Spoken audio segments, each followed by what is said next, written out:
Um momento de devoção com Deus, para encorajar, inspirar e bendicionar.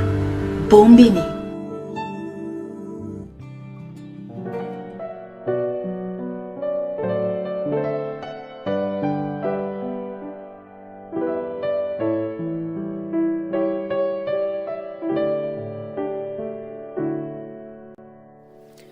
Feliz meinta me quero desejar na bolsa cada um.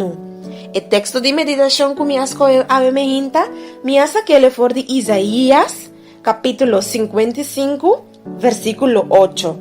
E esta bisa, pa sombra, mi pensamento não tá vosso pensamento ni vosso caminho não tá mi caminho Senhor tá declarar.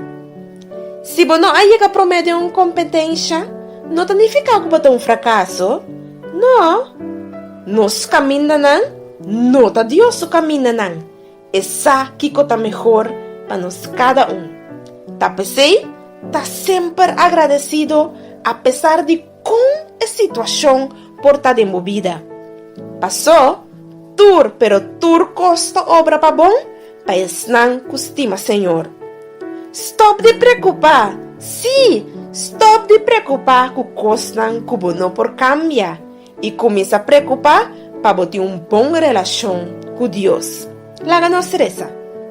Tata Santo, nós temos a dança a meinta. Nós donamos toda honra e glória para saber merecer.